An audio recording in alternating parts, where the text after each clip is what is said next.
About 10 years ago, when my eldest two kids were in junior high, smartphones became ubiquitous. And I became convinced that very quickly that smartphones were not so smart. Quite the opposite. Smartphones divorce children from proper social development. Their constant diversion undermines the discipline and mental resilience necessary for human happiness. And social media, which came in force a few years later, was disastrous. Thanks to psychologists such as Jean Twenge and Jonathan Haidt, it is well established that social media and smartphones have imposed an epidemic of depression, loneliness, and mental illness on young Americans. I'm a law school professor, and for the first time, I'm beginning to see the fruits of this revolution in my classroom. My big lecture classes, when I started teaching 20 years ago, were filled with laughing, sometimes flirtatious, and always energetic students. And there was the inevitable cohort of the so-called gunners in the front row, with their hands shooting up to answer any question. Now, a large plurality of my students are anxious, brittle, and medicated with psychotropics, with all their side effects, and the gunners are gone. But smartphones' harms run deeper than neuroticism. I actually see a sort of civilizational threat. Go to any family event, a Christmas dinner, a birthday party, and the kids aren't talking to their grandparents. They're not joking with their goofy uncles. What are they doing? We all know. They're on their phones. They're not listening to us. Phones, not parents, teachers, coaches, ministers, are raising our kids. And what do I mean by that? How are kids brought up as a general matter? I would say that they are imparted a sense of group identity, a member of a family, a member of a local community, a Boy Scout, a Girl Scout, a Christian, a Jew, a good varsity athlete, whatever. And that identity in turn gives kids a sense of belonging, duty, and moral obligation. At the same time, provides emotional solace and affirmation. Now all this can be done with screens, outside of parents, schools, and churches. Smartphones give kids access to audiences and communities outside the home and traditional structures. Indeed, everybody knows this is happening. We talk casually about those entities known as influencers who directly target our kids' minds and spirits. And this is not just a trivial thing. Abigail Schreier, in her path-breaking works on transsexualism, describes the phenomena in the most dramatic, really heart-wrenching terms. Her books describe transsexualism among girls as a sort of emotional contagion, a position that many epidemiologists have confirmed, that is spread by online influencers and friend groups. Targeting mentally ill or distressed adolescents, these trans influencers provide an alternative identity, a sense of purpose and affirmation, all within the home and all without parental knowledge or permission. In a way, this phenomena is not new. Social historians who study diaries of average people, not royalty or presidents, examine young people's writings at the beginning of the 20th century. And before the emergence of radio and movies, kids only saw one world, which consisted of home, school, and church. And without the ubiquity of the car, they couldn't leave that world very easily. It is perhaps not surprising that in these pre-World War I diaries, they're recorded mostly adolescent girls wondering, whether, what would mother think about what she was wearing, or, the worries about whether sons would reach their father's expectations. A new world of imagined glamour and sexual freedom, as well as the quite real freedom that the automobile provided in terms of independent social life, became the focus of young people's diaries after World War I. And so there's a shift from being raised and being involved in communities that were directly affecting children's characters and outcomes into this world which was broader and outside of it. But smartphones took this trend a whole new level. How?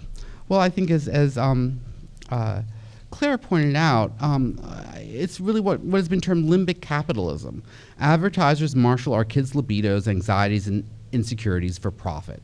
As platforms want our kids' eyeballs to sell to advertisers, they want their attention. And as every marketer knows, what gets your attention? Fear and sex. Social media plays on the fears and anxieties, particularly for young girls. Its constant judgment, its ability to monitor social groups drives home every minute who is liked, who is not liked, who's at the cool party, who is not at the cool party, whose outfit is being mocked or admired. At the same time, social media comforts and diverts, offering communities that provide automatic and costless affirmation without judgment. Social media wounds, solves, and addicts. And of course, it provides pornography all the time, 24/7, in a totally private way. We, America in the 21st century, the richest, most successful, most powerful country in the world, can only offer our children the freedom of Shakespeare's Caliban. And this freedom makes people no happier than Prospero's wretched servant. We all know the litany. As Biden's own Surgeon General has stated, young girls are experiencing an epidemic of depression and other mental health issues. Boys are plummeting in academic achievement and testosterone levels. 20-somethings are not going on dates or having romantic relationships, or, well, at least much lower levels. There's less marriage. And 20-somethings are surprisingly, by every study, dramatically less happy than prior generations. And social media's tribalism, which likely stems from the anxiety that it creates, is making girls more left-wing, boys more right-wing, and hardening attitudes so that liberal women screen out all conservative men on dating apps. Part of this evolution, I'm afraid to say, is legal. For most of the 20th century, the law allowed society to guide and control the stories and images young people saw to at least some degree. The Motion Pictures Association of America follows strict morality guidelines and forbade nudity and limited sexual and violent content. Strongly enforced obscenity laws kept pornography in creepy stores at the edge of towns that most people wouldn't be caught dead in. Broadcast media, which was all there was until the 1980s, worked under the FCC indecent rules which prohibited nudity and profanity. The smartphone and two Supreme Court decisions, Reno v. ACLU and Ashcroft v. ACLU, changed all of us. And, yeah, notice the theme, it's the ACLU. Reno overturned the 1996 Communications Decency Act, which prohibited the transmission of the internet, of obscene material to children. It was a breathtakingly cynical law in that it's pretty well confirmed that Senate staffers intentionally wrote it in an unconstitutional manner, and it was, of course, overturned by the Supreme Court. Congress tried again in 1998 in the Children's Online Protection Act, which required age verification for porn sites. And the Supreme Court, in an opinion that seems quaint given the nature of smartphones, which were unknown in 1998 when the act was passed, of course, said that filters were a less restrictive alternative to age verification, a point that Claire effectively refuted in her talks. And what did the court do there? So what did the court therefore do? Well, it created a portal to the worst type of limbic capitalism right into the sanctity of the home. You know, parents were shut away, and what essentially it said, it blessed under the First Amendment, a portal into, our libidos, or at least a portal is guided by our anxieties and libidos. We do have a shot to change things. Claire Morrell at EPPC, Michael Toscano at the Institute for Family Research, and I have been at the forefront in the fight at state levels for age verification for social media and porn. And in the case of Florida, flat bans in social media as well. Of these laws, the Texas social media law for pornography was upheld in a clever and I consider brave opinion by Judge Jerry Smith on the Fifth Circuit. And the Supreme Court accepted certiorari. The law itself is a good test case. It prohibits delivery of clearly obscene and material to children, and that's it. Having such a disciplined law, and I think a lot of the credit for that goes to Claire Morrell and others in the movement who took the time to explain to state legislators the importance of going narrow and focused, will present the court with a clear issue. Does the First Amendment prohibit age verification for receipt of unlawful obscene material that lacks any First Amendment protection to minors? Well, let's start with what I think the court should do, and I'll let Ryan, who probably has a better judgment of these things, talk about what the court is likely to do. But I think it should recognize as law Justice Thomas's dissent in Brown v. Entertainment Merchants Association.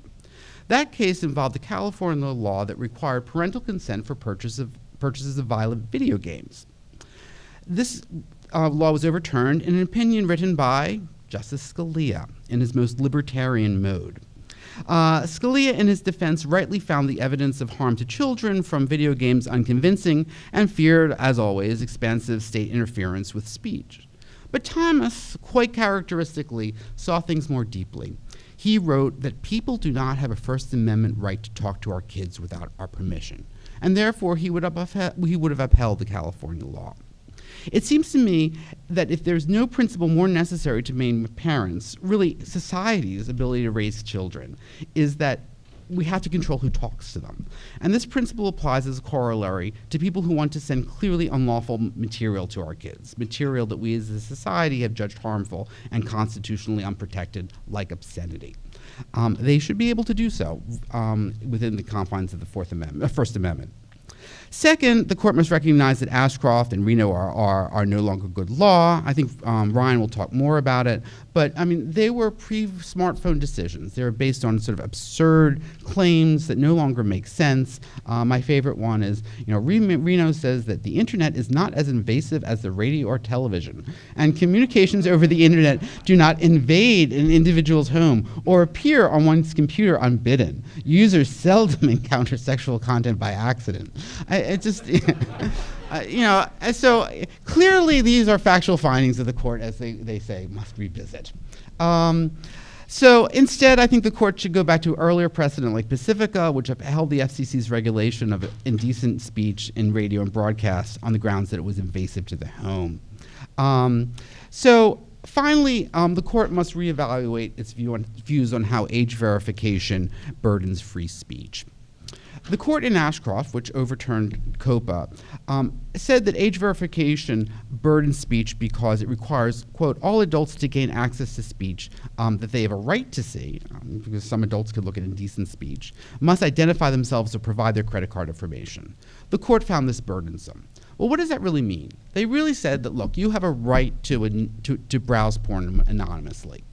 And that in the technology in 2002 or wherever, it was pretty impossible. And the court has to realize that there are technologies like zero-knowledge proofs, techniques like zero-knowledge proofs and other methods that allow for anonymous authentication so that you can verify your age without the platforms knowing who you are. And I think that's a response, and I certainly hope the court will have the technical savvy to see that. And that's all I have to say. So thank you for your attention. Look forward to the rest of the discussion.